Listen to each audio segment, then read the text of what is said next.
Hello and welcome back to Three Princesses in a Muggle World.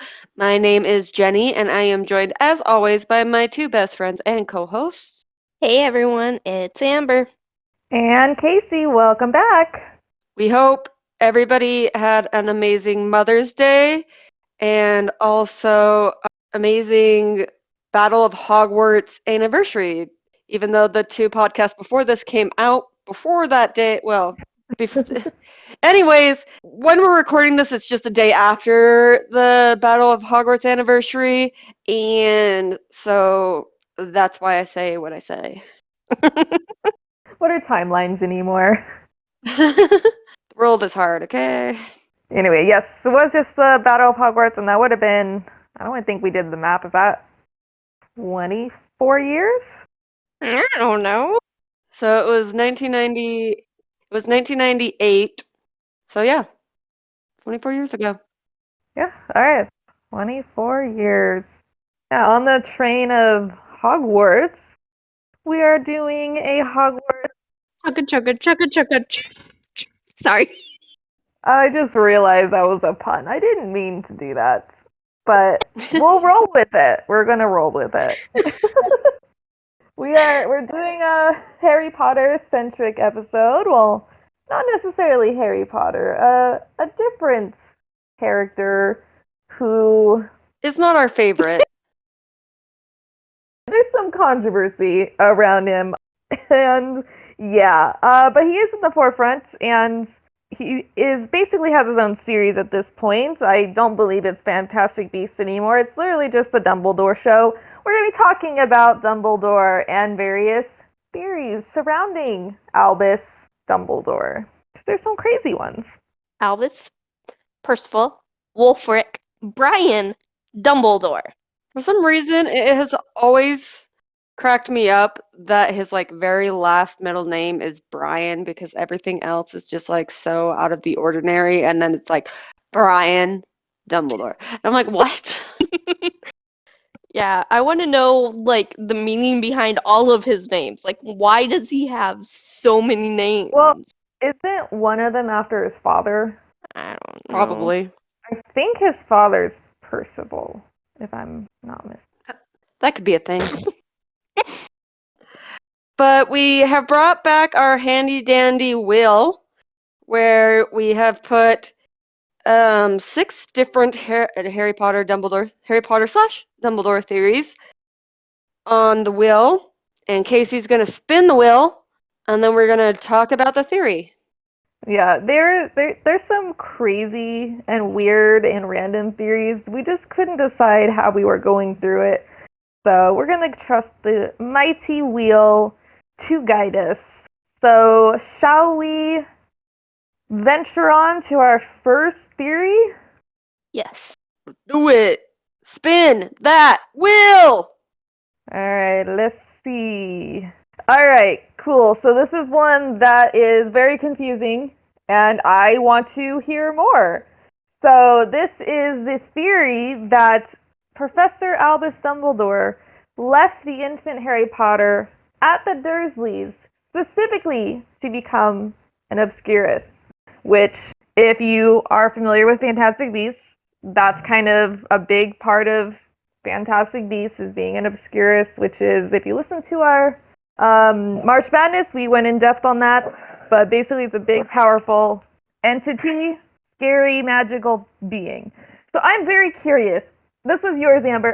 Is there any explanation, any more background on that?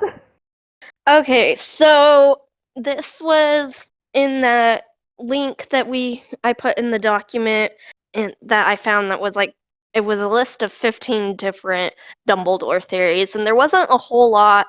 It did link to a Reddit post that I didn't actually go and read, but basically the article said that somebody came up with the theory that Dumbledore, after seeing how powerful Credence became, because, Dumbledore was around during that, and he witnessed all of that go down and things. And so after seeing how powerful Credence was, this person then believes that Dumbledore then put Harry with the Dursleys in the hopes that he would become an Obscurial because of the fact that the Dursleys hated magic so much, and Credence was raised in the time of like the Salem witch trials, basically, and the orphanage he was at, the mother of that place, the one that ran it, she was a very anti-magic, and that is what kind of led him to be an Obscurus and become so powerful, and that because of how much he was told that magic was bad. And so this person then believed that Dumbledore put Harry in that position because of the fact that his aunt and uncle were so anti-magic, in the hopes that maybe he would become an Obscurus and be as strong as Credence was, and then be able to face Voldemort with that kind of power that Credence had, and be even stronger than what he actually was when he had to face Voldemort. So, also for those who have not been paying attention, like through our March Madness and different things like that, how you become an Obscurist is it's pretty much like the opposite of like being a squib, in my head, anyways, because like squibs like want to do magic and they can't, and an Obscurist is like they have this magic but they don't use it, and so it like bottles up inside of them until pretty much you explode. So basically, if you did not listen to our last theories, what we're doing is we're presenting the theories and deciding if we agree with them or not.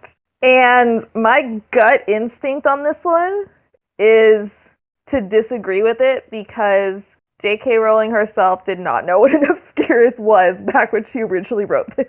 But that does lead to the question, if we're just looking at the world itself, why didn't Harry become an Obscurus? Because he was, I wouldn't put it past, abuse. I wouldn't put it past, we know at least Dudley probably went after him physically. I don't know if Vernon would do it, or if he'd be too coward, but he was yelled at verbally, probably had some physical, he was locked up. Why didn't he become one?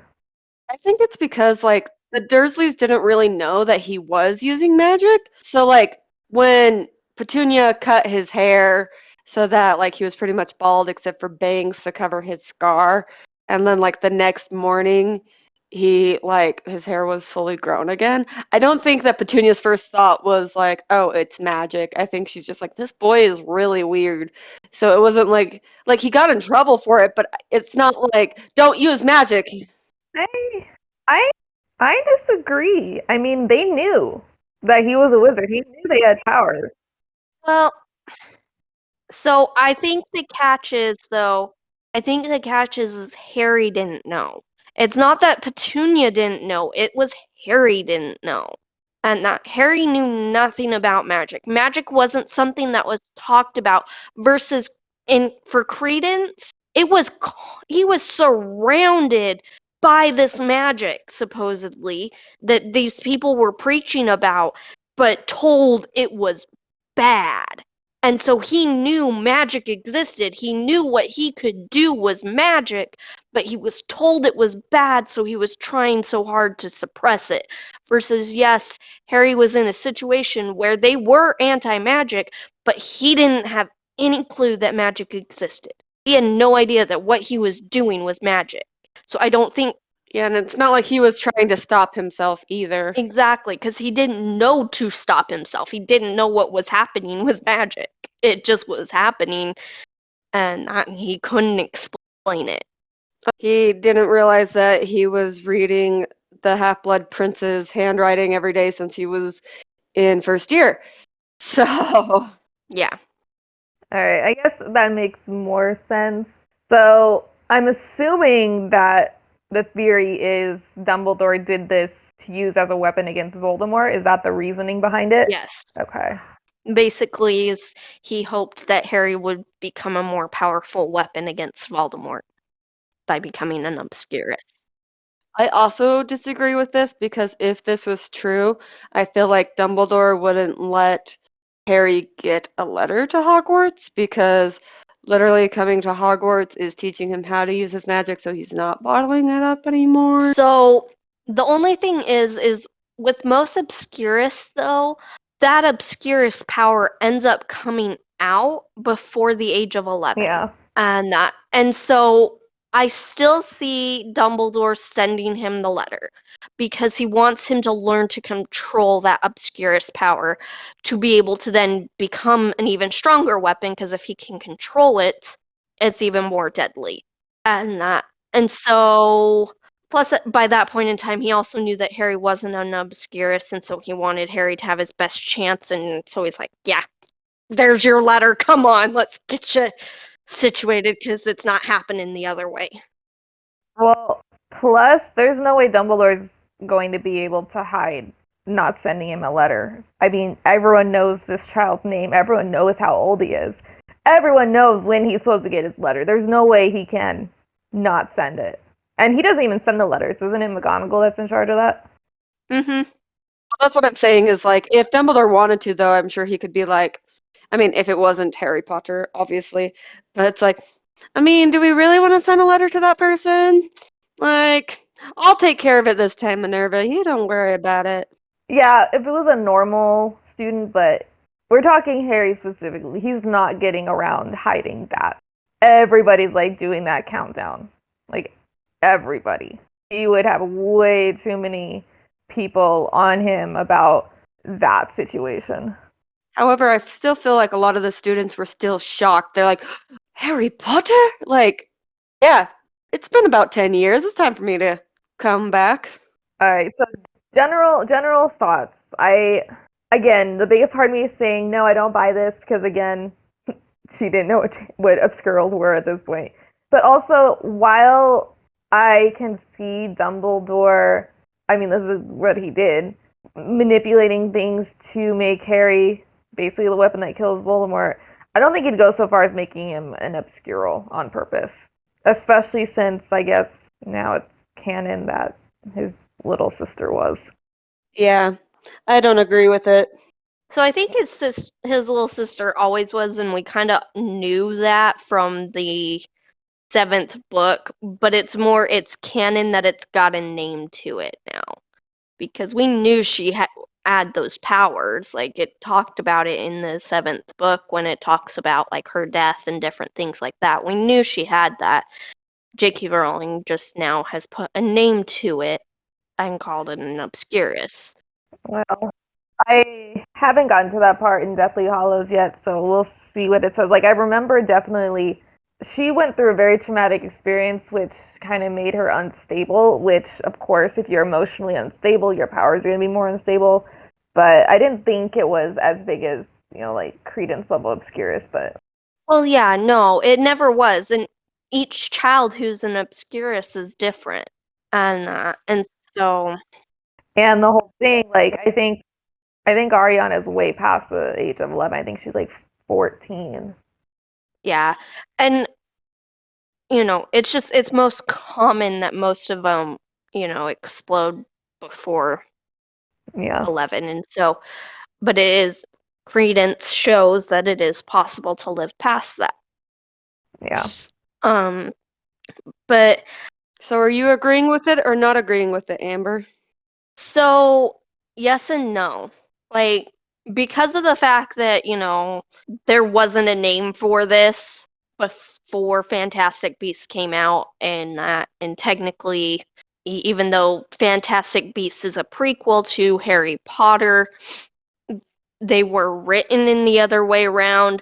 So I don't think that, J.K. Rowling wrote it that way, and so I don't think that it was meant to be that way, but I could definitely see it.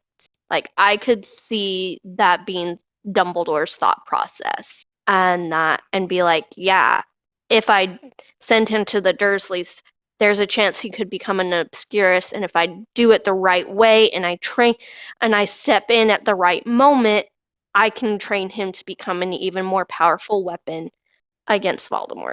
So, no, I don't think J.K. Rowling meant it to be that way, but now in hindsight, I could see that being Dumbledore's thought process. Okay. Well, I think it's time to move on to the next theory. So spin that wheel. All right. You can't see it, but I'm doing like little punches as I say, spin the wheel. It's okay. I do this whole like presentation thing like we're presenting this giant wheel that we're spinning. It's fine. Okay. All right, next up is mine, and it's kind of in the similar vein of Amber's. So this one is this theory, and we've actually brushed upon this a little bit in the past, but essentially Dumbledore let Sirius go to Azkaban on purpose so that he could have more control over Harry as he grew up and molding him into a weapon. So, and this comes from, I mean, I kind of had these thoughts before, but there's a Reddit post on the Harry Potter Reddit that really dives deep into it. So I'm just going to summarize it a little bit because as I was reading it, I was like, yeah, oh my gosh. So this is the theory, and it comes from that moment because we see Dumbledore really vouches for Severus Snape. We see that multiple times. Oh, he's not a Death Eater. Oh, he was misguided. Oh, he feels really bad about it. You know, he puts a lot on the line to tell of Snape's innocence, but he doesn't ever do the same for Sirius Black. He just kind of accepts it as it is. And it doesn't stand, I mean, they were in the Order of the Phoenix together. They probably worked, if not maybe fought side by side. And he just takes it at face value that Sirius Black, best friend of James Potter, basically adopted brothers, would just turn him in. That's always never sat right with me. So they go on to talk about the conspiracy theory that being that Sirius would have been his guardian, and if he had never gone to Azkaban, he would have been in charge of Harry. And that means Sirius would have, raised him first and foremost as a wizard, letting him know all about his parents, all about Hogwarts and stuff, and guiding him the best he could, and wanting to protect him.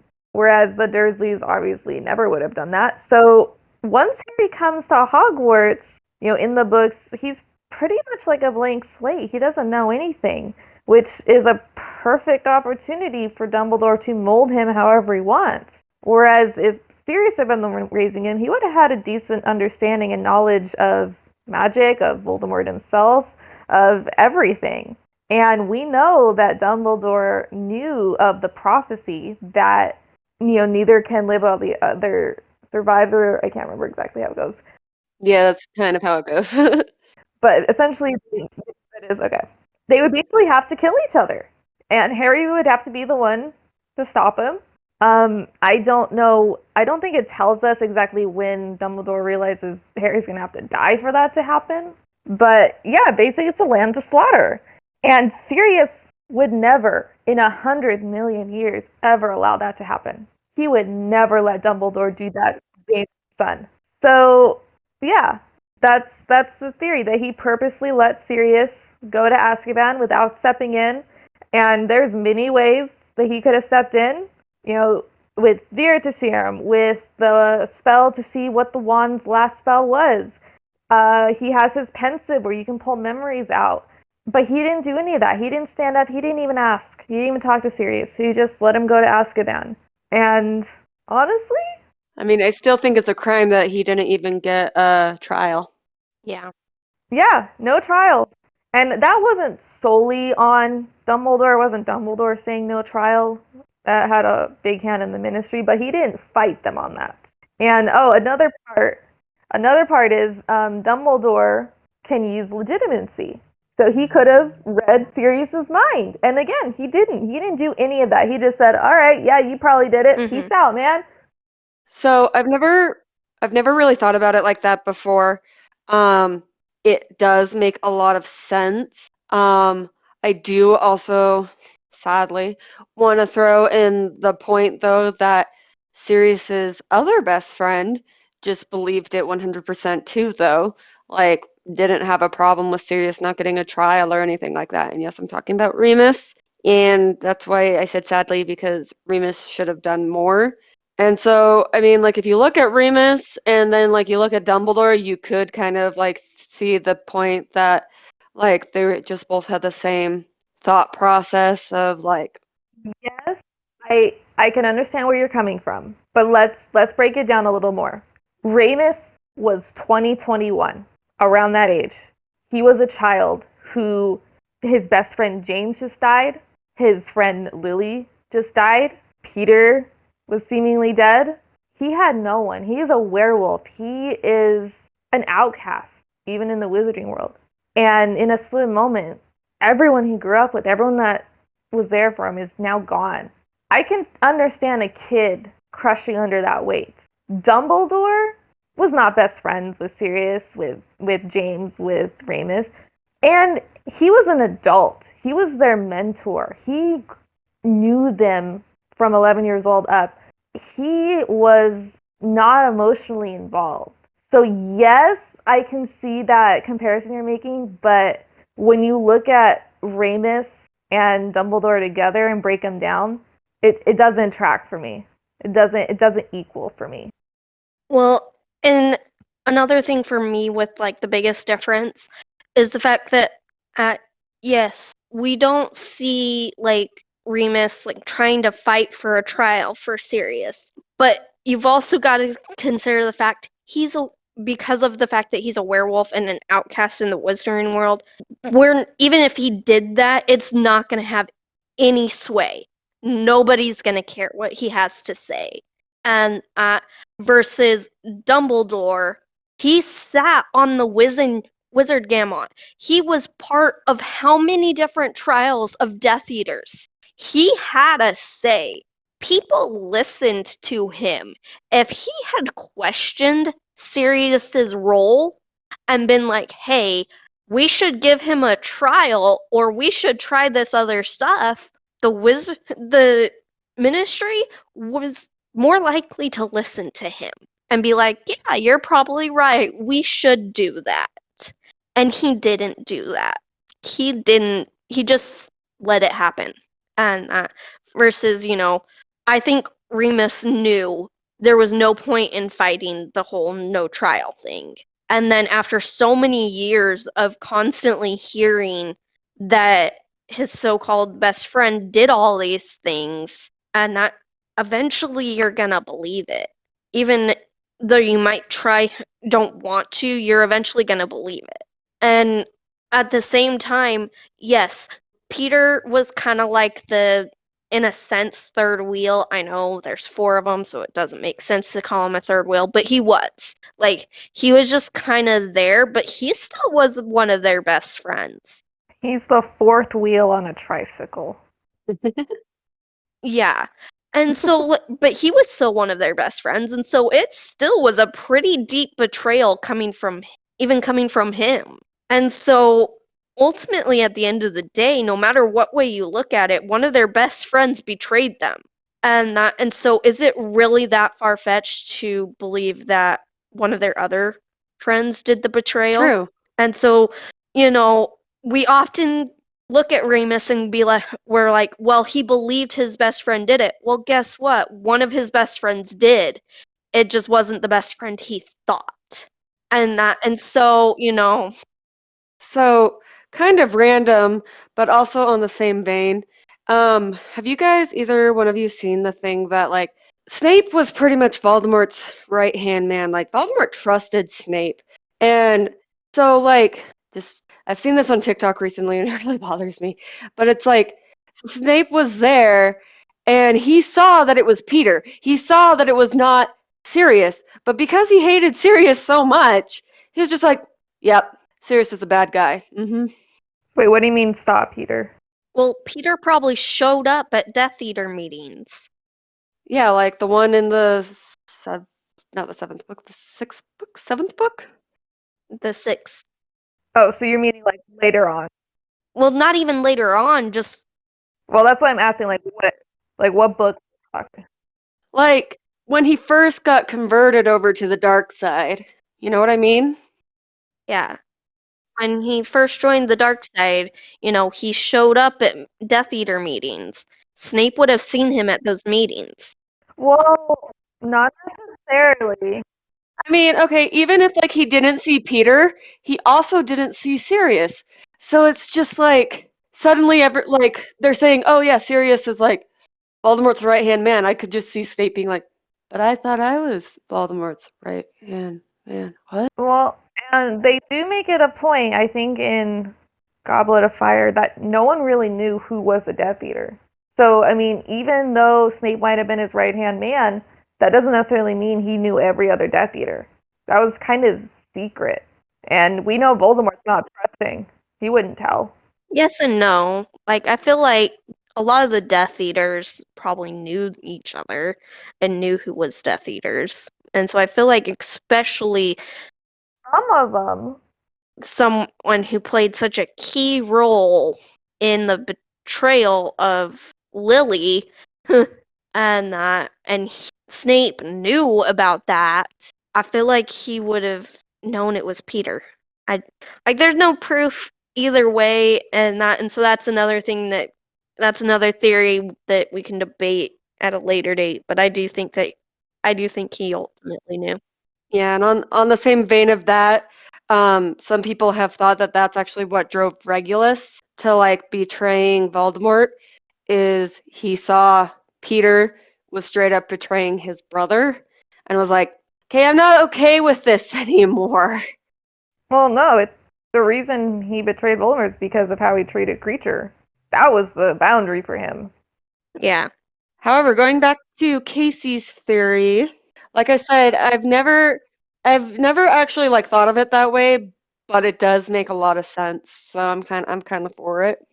Yeah, and I think I saw this a long time ago where the reason that he went to bat with Cerberus is because Cerberus had use. He could use him, but he couldn't use Sirius for anything. So he let him go. I believe it. Yeah. And I believe it too, just because of the fact that not only did it give him more control over Harry, but we see in the fifth book, and that just a little bit before Sirius actually gets killed, if you like look at him very carefully and like actually read his lines closely and study and focus just on him, you can realize he's starting to question Dumbledore. He's starting to wonder if Dumbledore is up to something. And he's like By he, do you mean Sirius? yeah, like Sirius was like something was not sitting right with him. And you could tell he wasn't really sure or what was going on, but something wasn't sitting right with him. So I feel like had Sirius been there from day one and with Harry, and that he would have picked up on that a long time ago and would have put a stop to it and been like, yeah, no, you're not sending him to be a lamb you're not sending him as a lamb to the slaughter. I'm not allowing that. And so I feel like it not only gave him better control over Harry, but it took Sirius out of the picture and made it so that, Sirius couldn't intervene and stop him. It's interesting you bring that up because part B of the theory on the Reddit post was they bring that up and think that Dumbledore kind of manipulated things into killing Sirius. But Oh, I fully believe that. I, I fully believe that there was yeah, I fully believe in that. Okay, do we have time for one more theory? I believe we do. And this is, I think, a classic. I feel like this is probably the oldest theory that I've at least seen swimming around the internet for the last decade at least. This is that Dumbledore is just an older Ron traveling from the future to stop Voldemort. And this is Jenny's theory, so anything you would like to expand upon? So it was interesting because I was looking for different Dumbledore theories. I knew that I had heard several different Dumbledore theories. One of them is on our list. I don't know if we're going to be able to talk about it, but so I saw this one and I have heard it before, but it was like one of those things where I haven't really thought about it and then I saw it. And pretty much it's just like, so Ron goes through a whole entire timeline And in the timeline, Voldemort wins, and so Ron sees like everything that had gone wrong. And then because he already knows everything about time turners, he gets a time turner and he goes back and somehow makes himself younger. And has like come up with this way of defeating Voldemort by using Harry. And so he becomes friends with Harry and well, no, scratch that. My mind went somewhere weird. But so Ron's older now, and that's why he's Dumbledore and he's older. Sorry, my brain just went a really weird place. Anyways, so I was like, you had me and then you lost me. so okay, so Ron has gone. Let me try this again. Ron went through the whole entire timeline. Voldemort won. Now Ron is old.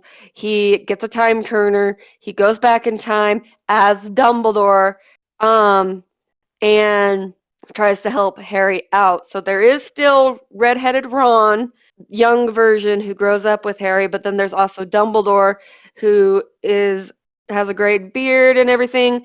And apparently, a lot of this theory comes from how they have a lot of the same like physical features as well as like they both have like a bum knee or something like that. Like there's something wrong with their knee. What? I'm just telling you what I read, okay? But also apparently in this theory, like Dumbledore was a redhead, which I mean, if you've seen Fantastic Beasts, he is not. But not that we can go by different actors and what they look like. Well, he also went from wearing a smart, snazzy three-piece suit to wearing robes. So,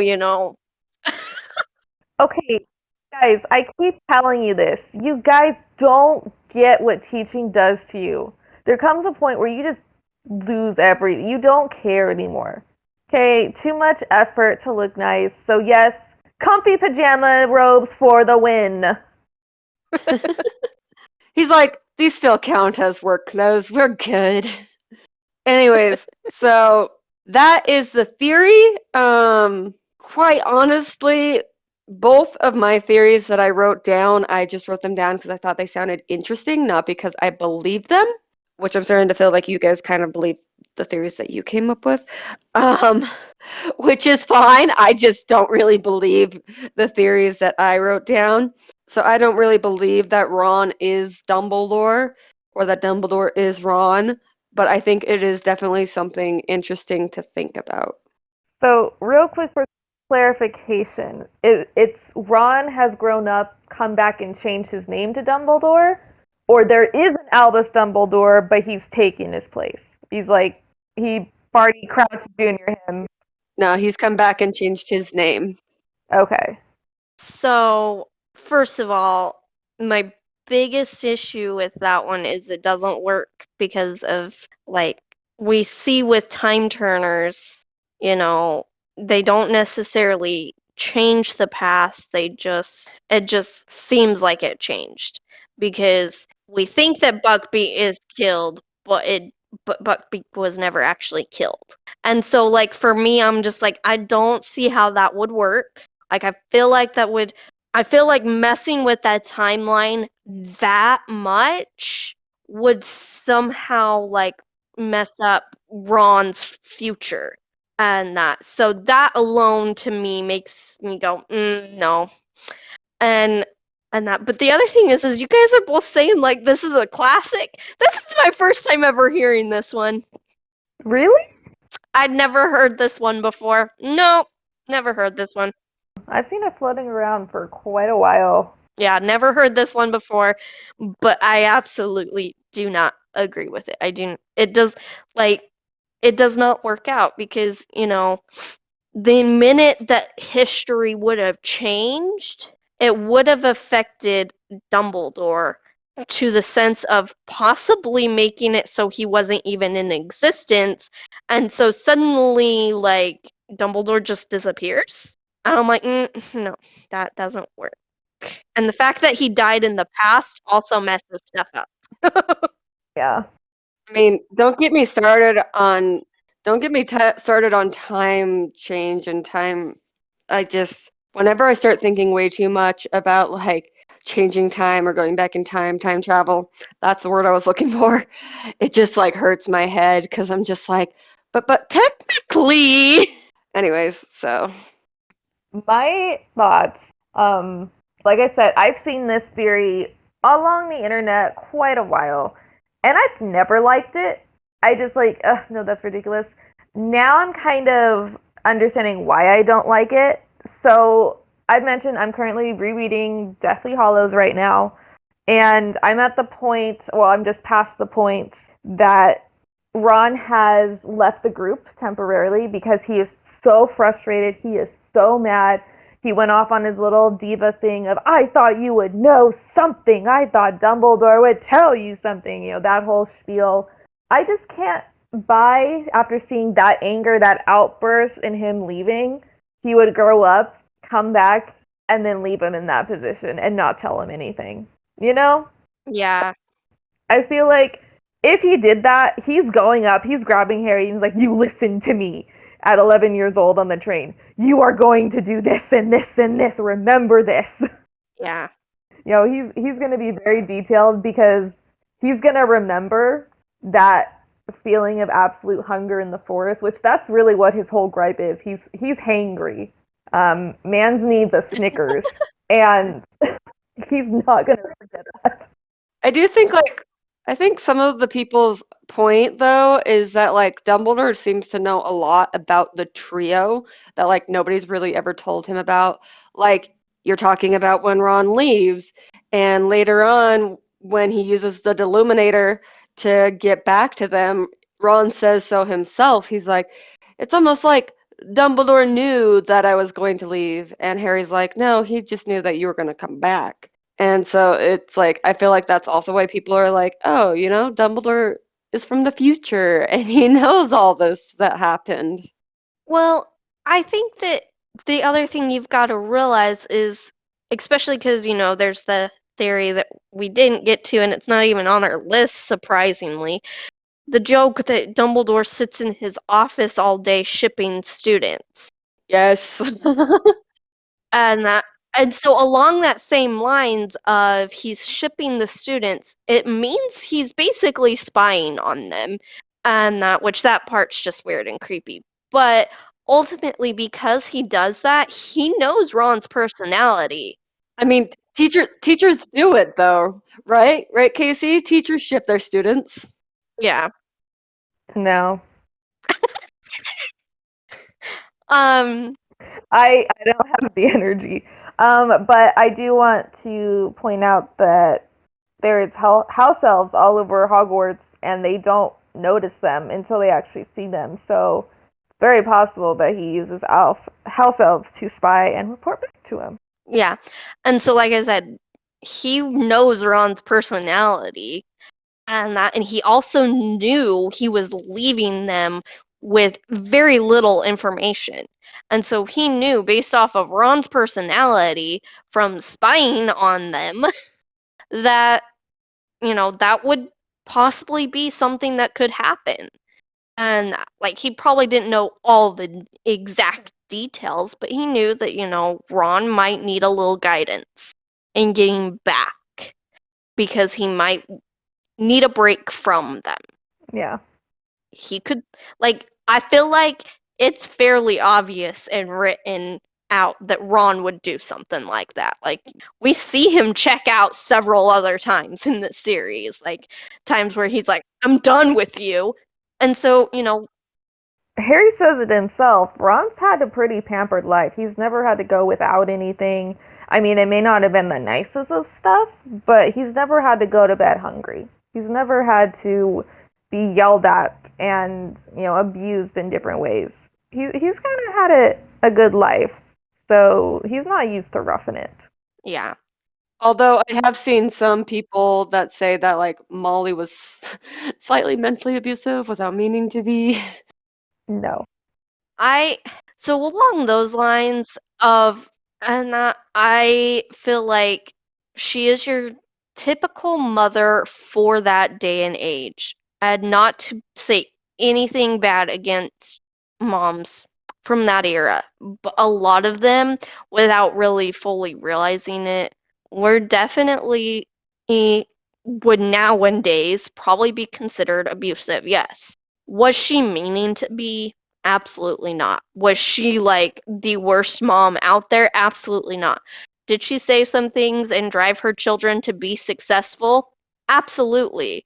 And so, it just depends on how you look at it. But in a way, yes, she could be seen as having been abusive at times. Okay, so real fast, just to get a yes or a no, is Ron and Dumbledore the same person? No, no, no, No. No. no. Just no.